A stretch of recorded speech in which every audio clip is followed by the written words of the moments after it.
पहले खुद Donald Trump ने किया था कि भारत कुछ बड़ा कर सकता है, और हमने कुछ ऐसा ही किया। हालांकि आधिकारिक तौर पर इसकी पुष्टि नहीं हुई है, बस थोड़े वक्त का हमें इंतजार करना पड़ेगा। लेकिन बड़ी बात यह है कि हमने एयर स्ट्राइक किया है, और इसमें भी एक और बड़ी बात यह है कि हमने 1000 किलो बम 10 अलग अलग जगहों पर गिराए, जहां पर कई कैंप्स, आतंकी लॉन्च पैड्स को हमने तबाह किया है, और जैश-ए मोहम्मद के 3 कैंप्स को हमने, अल्फा कैंप को भी तबाह कर दिया है।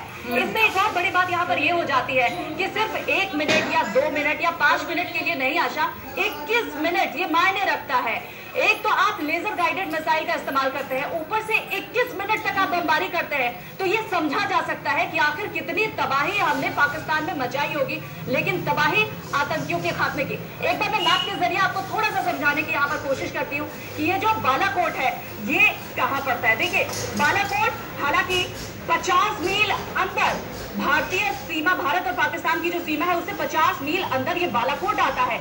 और बालाकोट का डिस्टेंस अगर हम आपको एबटाबाद जैसा कि आप भी बार बार बता रही हैं आशा, मैंने भी बताया कि ये वो जगह है जहां पर ओसामा बिन लादेन को अमेरिका ने नेस्तो नाबूद किया था, ये वो जगह है। और बालाकोट और एबटाबाद, इन दोनों का जो डिस्टेंस है ये 60 किलोमीटर यानी कि 60 किलोमीटर है।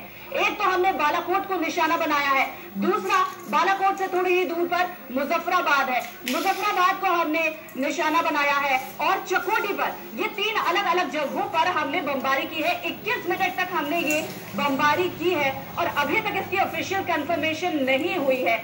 लेकिन चूंकि बालाकोट और चकोटी और मुजफ्फराबाद में हमने हमला किया है, पाकिस्तान की तरफ से आपने आशा देखा होगा कि यहाँ पर कुछ तस्वीरें इस बमबारी के बाद की उन्होंने दिखाई है। वो तस्वीरें अगर आप गौर से देखेंगे आशा, तो तस्वीरों में आपको बहुत जूम इन करके थोड़ी थोड़ी जगहों के पिक्चर्स लेके दिखाया गया है। और बड़ी बात यह भी है कि बड़े स्केल पर अगर पाकिस्तान ये पिक्चर रिलीज कर देता है तो पूरी दुनिया, सिर्फ भारत क्या, पूरी दुनिया देखेगी कि हमने क्या कुछ वहां पर किया है इस एयर स्ट्राइक में। और दूसरी बड़ी बात यहाँ आशा ये भी हो जाती है कि अगर पाकिस्तान अपने बयान में ये बात बोल देता है कि यहाँ पर हमारे इतने लोग मारे गए हैं, तो कहीं ना कहीं वो इस बात को भी मान लेता है कि यहाँ पर उसने आतंकियों को पनाह दी थी, और भारत ने उन्हीं आतंकियों को निशाना बनाया है और उन्हें तबाह किया है। इसलिए पाकिस्तान की यहाँ पर ये स्ट्रैटेजी जरूर होगी कि वो ये बात पुख्ता तौर पर कहे कि हमारा ज्यादा नुकसान नहीं हुआ है, और हमारे जो खाली जंगल बियाबान इलाके थे वहां पर भारत ने हमला किया। जैसे कि कुछ पाकिस्तानी चैनल्स अभी मैं देख रही थी, उसमें उन्होंने साफ ये कहा है कि सुनसान इलाका था, जंगल का इलाका था, और भारतीय सेना ने वहां पर ये बमबारी की है। लेकिन ऑफिशियल कंफर्मेशन अभी बाकी है, पर अभी तक जो हमारे सोर्सेज बता रहे हैं, रक्षा मंत्रालय से जो जानकारी मिली है, एयरफोर्स डिपार्टमेंट से जो हमें जानकारी मिली है, उसके मुताबिक 200 से 300 आतंकियों का हमने सिर्फ 21 मिनट में वापस आपके पास आ रही हूँ। जरा ये झील, आप नीला एरिया देख सकते हैं और फिर हरा एरिया।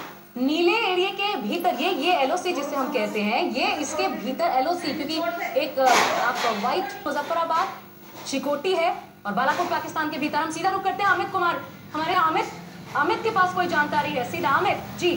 खबर मैं बड़ी खबर बता दूं कि सीसीएस की बैठक चल रही है प्रधानमंत्री मोदी के घर पर, जहां पर रक्षा मंत्री भी है, वहां पर गृह मंत्री, विदेश मंत्री और वित्त मंत्री सारे लोग मौजूद हैं वहां पर। इस हमले के बाद जो अंजाम दिया गया है एयरफोर्स की तरफ से, इसके बाद सीसीएस की बैठक चल रही है प्रधानमंत्री मोदी के घर पर, जिसपे पूरी जो अंजाम दिया गया उस पर चर्चा हो रही है, किस तरह से इस ऑपरेशन को दिया गया। वहां पे अजीत डोभाल भी है, और कहा यह जा रहा है कि अजीत डोभाल सीसीएस के सारे मेंबर्स को क्या थी और वहां पर पूरे ऑपरेशन की जो जानकारी है वो दिया जा रहा है। तो ये और इसी बात की कहा जा रही थी कि जब सीसीएस की बैठक हो जाएगी या तमाम जो सीसीएस के मेंबर्स को इसकी जानकारी मिलेगी, इसके बाद ऑफिशियल तय होगा कि प्रेस कॉन्फ्रेंस कैसे करना है, क्या करना है और कौन करेगा।